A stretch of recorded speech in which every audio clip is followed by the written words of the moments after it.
Episode 6 की शुरुआत में हम एक मॉडल को देखते हैं। उसका नाम यूनयोंग होता है और वह अपने सेट पर होती है। पास में एक लड़का हसियो होता है जो उसे देख रहा था। अगले कुछ सीन में पता चलता है कि वे दोनों डेट कर रहे थे। हम यहाँ पर कई सीन देखते हैं, लेकिन फिर प्रेजेंट टाइम के सीन में यूनयोंग को दिखाया जाता है जो अकेली होती है। वो सामने हसियो को देखती है जो अपनी जीप के साथ खड़ा होता है। यूनयोंग उसके पास आती है और हसियो को मारने लगती है। लड़की पूछती है, ये कौन है, क्या मैं पुलिस को बुला दूं?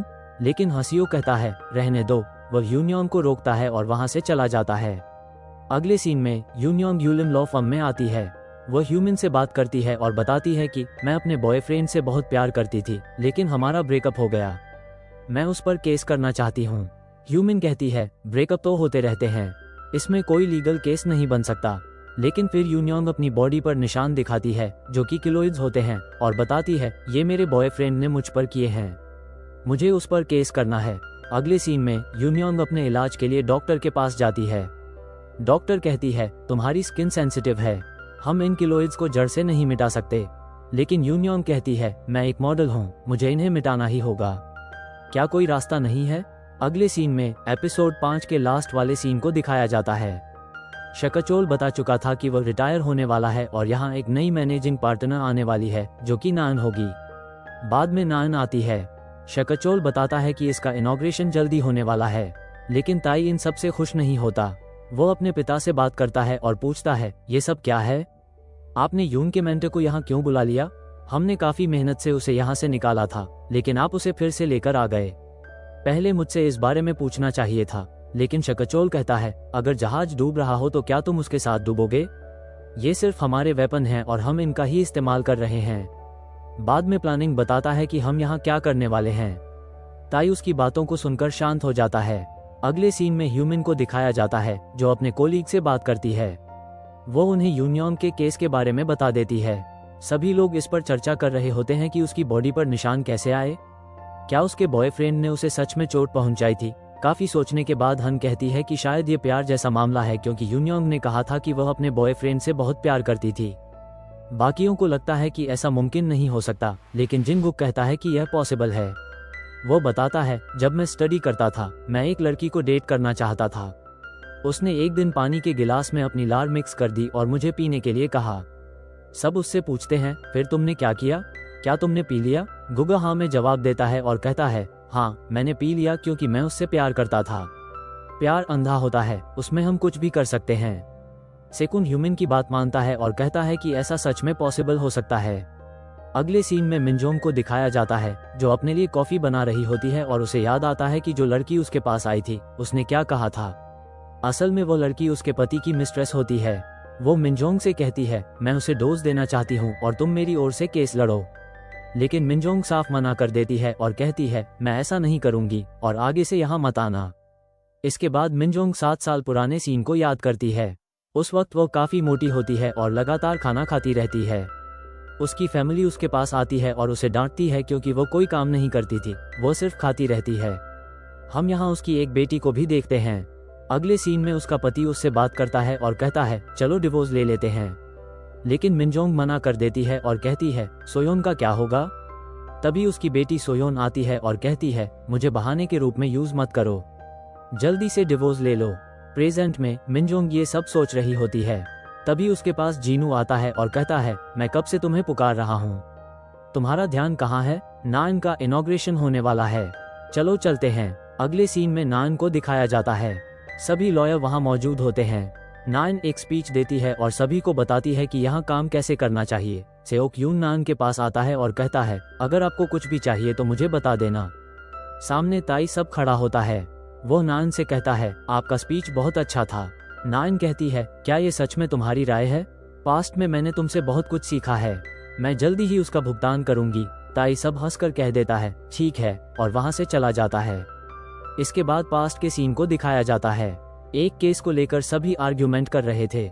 सेओक यून, ताई सब और बाकी लोग मिलकर किसी तरह नान को लॉ फर्म से बाहर निकलवा देते हैं। नान सेओक यून से बात करती है और कहती है, इनको अंडर एस्टिमेट मत करना, तुम्हें पता ही होगा पास्ट में इन्होंने मेरे साथ क्या किया था, कैसे मुझे यहाँ से निकाल दिया था। हमें जल्दी से अपनी प्लानिंग शुरू करनी चाहिए। भी कहता है, ठीक है। अगले सीन में ह्यूमिन और सेओक यून यून्योंग से बात कर रहे होते हैं। ह्यूमिन पूछती है, तुम्हारी बॉडी पर ये निशान कैसे आए? क्या तुम्हारे बॉयफ्रेंड ने फोर्स किया था? लेकिन यून्योंग मना करती है और कहती है, नहीं, मैंने परमिशन दी थी। एक दिन वो मेरे पास आया और इरोटिक रिलेशन की मांग करने लगा, लेकिन मैंने साफ मना कर दिया। उसने ब्रेकअप कर लिया और चला गया, लेकिन मैं उससे बहुत प्यार करती थी। मैंने उसे बहुत मिस किया। 1 हफ्ते तक मैंने उसे हर जगह ढूंढा, लेकिन वो मुझे नहीं मिला। फिर 1 महीने बाद वो दोबारा मेरे पास आया। वो रिलेशन चाहता था और इस बार मैंने उसे परमिशन दे दी। ह्यूमिन कहती है, क्या तुम्हें पता था कि तुम्हारी स्किन सेंसिटिव है? यून्योंग हाँ में सिर हिलाती है और कहती है, हाँ, मैं पहले से जानती थी, लेकिन मेरे पास कोई और विकल्प नहीं था, इसलिए मैंने परमिशन दे दी। सेओक यून उसे दिलासा देता है और कहता है, कोई बात नहीं, ये सब प्यार की वजह से हुआ है। प्यार इंसान को वीक बना देता है। जितना ज्यादा हम प्यार करते हैं, उतने ही ज्यादा हम कमजोर हो जाते हैं, और यह हर इंसान के साथ होता है। अगले सीन में ह्यूमिन बार में अपनी दोनों दोस्तों के साथ होती है।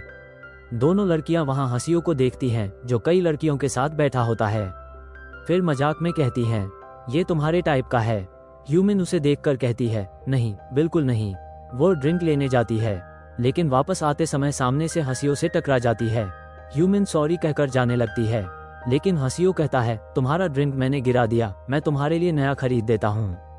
वो सचमुच नया ड्रिंक लेकर वापस आ जाता है। सोले उसे बैठने के लिए कहती है। फिर पूछताछ शुरू होती है, तुम कौन हो? क्या करते हो? तुम्हारे आसपास इतनी लड़कियां क्यों थीं? हंसियो जवाब देता है, मेरा नाम हंसियो है, मैं एक गेम कंपनी का CEO हूँ।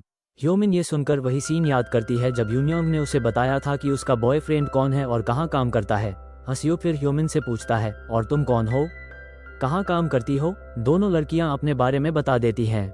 जब बारी ह्यूमिन की आती है तो वो चुप रहती है, लेकिन उसकी दोस्त कह देती है, इसका नाम ह्यूमिन है और यह एक लॉयर है। हंसियो मुस्कुराता है और कहता है, तुम बहुत प्रीटी हो। वो उसके पास आता है, उसके बाल खोलता है और कहता है, अब तो तुम और भी प्रीटी लग रही हो। अगले सीन में सेओक यून और उसकी टीम को दिखाया जाता है। वे नान से मिलने आते हैं। सभी मिलकर यह प्लान बनाते हैं कि लॉ फर्म में सबसे पहले क्या बदलाव करने चाहिए। फिर नान यूलसिंग से मिलने जाती है और पूछती है, शक्चुल के दिमाग में क्या चल रहा है? उसने मुझे यहाँ बुलाया क्यों? यूलसिंग कहता है, मैं उसे कॉलेज टाइम से जानता हूँ, लेकिन उसके दिमाग में क्या चल रहा है यह मुझे भी नहीं पता। अगले सीन में हंसियो ली एनसी लॉ फर्म में आता है। चकचान से बात करते हुए कहता है, मेरी गर्लफ्रेंड मुझ पर केस करना चाहती है। जब उसे पता चलता है कि उसकी गर्लफ्रेंड को कौन प्रतिनिधित्व कर रहा है, तो उसकी नजर वहीं टिक जाती है। नाम था ह्यूमिन। चकचान पूछता है, क्या हुआ? तुम उसे जानते हो? हंसियो कहता है, नहीं, मैं बस उसके बारे में जानने के लिए जिज्ञासु हूँ। अगले सीन में सेओक यून और उसकी टीम मीटिंग कर रहे होते हैं। मीटिंग खत्म होने के बाद सेओक यून निकलने लगता है, लेकिन गुखन कहता है, क्या हम सेलिब्रेशन के लिए बाहर जा सकते हैं? टीम के बाकी लोग भी साथ जाने का फैसला करते हैं। हालांकि सेओक यून नहीं जाता। वो उन्हें अपना कार्ड देकर कहता है, तुम लोग एंजॉय करो, अगर मेरे पास टाइम होगा तो मैं आ जाऊंगा। अगले सीन में सेओक यून अपना काम कर रहा होता है। उसे कई मैसेज आते हैं जो पैसे कटने के बारे में होते हैं। फिर वो घर लौट रहा होता है। उसी समय ह्यूमिन उसे मैसेज करती है, क्या तुम नहीं आ रहे हो? हम सब नशे में हैं, हमें यहाँ से ले जाओ। इसके बाद हम चारों लड़कियों को देखते हैं जो सचमुच नशे में होती हैं। ह्यूमिन कहती है, मैं अब अपने घर जा रही हूँ।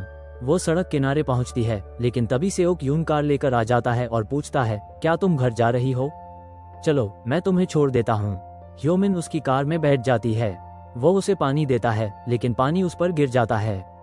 फिर सेओक यून उसे अपना रुमाल देता है। ह्यूमिन रुमाल को सूंघती है और कहती है, इसकी फ्रेग्रेंस बहुत अच्छी है। तुम कौन सा सेंट यूज करते हो? सेओक यून कोई जवाब नहीं देता और ड्राइवर को फार्मेसी जाने के लिए कहता है। अगले सीन में ह्यूमिन अपने घर पर उठती है। वो रुमाल को देखती है और पिछली रात याद करती है कैसे सेओक यून फार्मेसी गया था और उसके लिए हैंगओवर मेडिसिन लेकर आया था। वो ये सब याद करके जोर से चिल्ला उठती है। फिर सीन बदलता है। जिनू अपने घर पर उठता है और पास में रखी कुछ फोटोज देखता है। तभी मिनजंग आती है। जिनू पूछता है, कल रात क्या हुआ था? मिनजंग कहती है, मुझे पता था कि तुम यही पूछोगे और तुम्हें कुछ भी याद नहीं है। जिनू पूछता है, मेरे कपड़े कहाँ हैं? वो उसे बता देती है और चली जाती है। जिनू कपड़े पहनकर बाहर आता है और उसे घूरने लगता है। मिनजंग पास आकर कहती है, मेरे सामने ये मर्दाना हरकतें मत करो। खाना खाते समय जिनू पूछता है, पहले तुम्हारे पास एक औरत आई थी, वह कौन थी?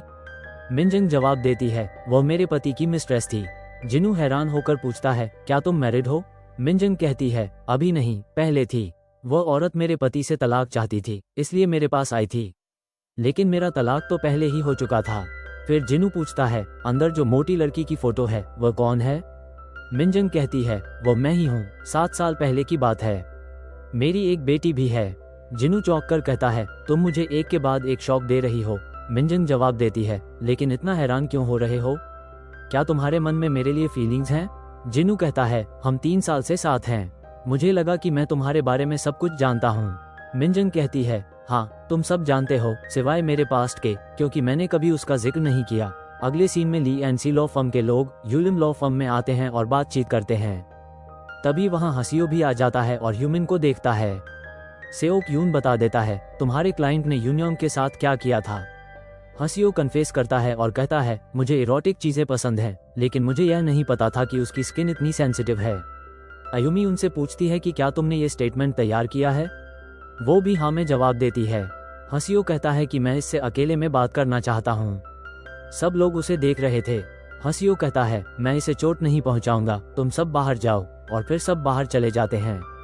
कुछ देर बाद वो दोनों बाहर निकलते हैं। ह्यूमिन पास आ रही थी, लेकिन तभी हसियो कहता है, ओह मैं तो भूल ही गया। वो आगे बढ़कर कहता है, मैंने कहा था ना, अपने बाल खुले रखा करो, और उसके बालों को बिखरा देता है। ये देखकर सेओक यून थोड़ा जलन महसूस करता है। लिफ्ट में जीनू ह्यूमिन से पूछता है, क्या तुम उसे पहले से जानती हो? ह्यूमिन मना कर देती है और कहती है, नहीं, मैं उससे सिर्फ बार में मिली थी, मुझे लगा था कि कुछ इन्फॉर्मेशन मिल सकती है। हालांकि सेओक यून फिर भी जल जाता है और गुस्से में कहता है, तुम सिर्फ चीफ लॉयर हो, तुम्हें और कुछ नहीं आता। अगले सीन में सेओक यून को उसकी लॉ फर्म में दिखाते हैं। उसे भी वो सीन याद आता है जहां हसियो ह्यूमिन के करीब आ गया था। वो ह्यूमिन को कॉल करता है, लेकिन ह्यूमिन ने उसे ब्लॉक कर रखा था। फिर वो लॉ फर्म के नंबर से कॉल करता है और पूछता है, तुम उसे कैसे जानती हो? तुम्हारे बीच क्या रिलेशन है? ह्यूमिन जवाब देती है, मैं तुम्हें क्यों बताऊं? हमारा तो पहले ही ब्रेकअप हो चुका है, और फोन काट देती है। इसके बाद चकचान जिम में वर्कआउट करने आता है। वहीं सेओक यून भी वर्कआउट करने आ जाता है। चकचान उसे देखकर उसकी कॉपी करने लगता है, कई बार उसे कॉपी करता है। तभी सेओक यून को योमिन का कॉल आता है और वो चला जाता है। उधर ह्यूमिन पैदल चलते हुए याद करती है कि हसियो ने उससे क्या कहा था। हंसक पहले कहता है, मैं तुम्हें लाइक करता हूँ, लेकिन ह्यूमिन कहती है, चीजों को कॉम्प्लिकेट मत करो। हसियो आगे कहता है, मेरे पास तुम्हारी वीडियो भी है जिसमें सब रिकॉर्ड हुआ है। वो उसे एक पस देता है और कहता है, शायद तुम्हें कंपनसेशन चाहिए, जितना पैसा चाहिए लिख दो, लेकिन हमारे बीच एक एग्रीमेंट होगा। मुझे भी सिक्योरिटी चाहिए और तुम्हें भी। मैं नहीं चाहता कि किसी को पता चले कि मुझे कैसी चीजें पसंद हैं। बदले में मैं भी तुम्हारी वीडियो सीक्रेट रखूंगा। बाद में ह्यूमिन सेओक यून से वीडियो और एनडीए के बारे में बात करती है। सेओक यून कहता है, ये सही है, हमेशा ऐसे ही करना चाहिए। तुम एक बार यूनियन से पूछ लो, अगर दोनों पार्टियों को फायदा है तो ठीक है। फिर वो पूछता है, क्या तुम जानती हो मैंने तुम्हें अपनी टीम में क्यों लिया? ह्यूमिन कहती है, क्योंकि मैं स्मार्ट हूँ। सेओक यून मुस्कुराता है और कहता है, नहीं, मैंने तुम्हें इसलिए लिया क्योंकि तुम मुकदमे की असली जड़ समझ लेती हो। अगले सीन में ह्यूमिन यूनियन से मिलती है और सब बताती है। पूछती है, क्या तुमने वीडियो की परमिशन दी थी? यूनियन हाँ में सिर हिलाती है और कहती है, मेरे पास कोई और ऑप्शन नहीं था। ह्यूमिन फिर पूछती है, तुम्हें कितने कंपनसेशन की जरूरत है? यूनियन कहती है, बस मेरे मेडिकल और लीगल खर्चों के लिए, मुझे एक्स्ट्रा पैसा नहीं चाहिए, मैंने ये सब पैसे के लिए नहीं किया। अगले सीन में दोनों हंसियों से मिलते हैं और एग्रीमेंट पर साइन कर देते हैं। जाते समय यूनियन उसे 2-3 बातें सुनाती है और खुश होकर चली जाती है। ह्यूमिन बाहर जाने ही वाली थी, लेकिन हंसियो उसे रोककर कहता है, मैं तुम्हें लिफ्ट दे सकता हूँ, अब तो सब सॉल्व हो गया है। ह्यूमिन गुस्से में कहती है, तुम घटिया इंसान हो, हमेशा ऐसी हरकतें करते हो। हंसियो मुस्कुराते हुए कहता है, तुम्हें कुछ नहीं पता कि असली एंजॉयमेंट कैसे किया जाता है। हन उसे फिर कुछ सुनाती है और चली जाती है। अगले सीन में सेओक यून अपने घर पर दिखता है। उसे एक पार्सल मिलता है जिसमें सेंट और साबुन होते हैं। ये देखकर वो पास्ट याद करता है जहां वो और यूनियन साथ में सेंट और साबुन बना रहे थे। फिर एक और फ्लैशबैक में यूनियन उससे कहती है, मुझे डिवोर्स चाहिए। सेओक यून कहता है, ठीक है, मैं डिवोर्स दे दूंगा, लेकिन मेरी एक शर्त है, हफ्ते में एक दिन डॉग मेरे पास रहेगा और तुम मेरे लिए सेंट और साबुन बनाती रहोगी। यूनियन मान जाती है। प्रेजेंट में सेओक यून वो सारे सेंट और साबुन उठाकर डस्टबिन में फेंक देता है। तभी डोरबेल बजती है। बाहर एक लड़की खड़ी होती है। सेओक यून उसे देखता है और एपिसोड यहीं खत्म हो जाता है। अब हम मिलेंगे एपिसोड 7 में, जो संडे को आने वाला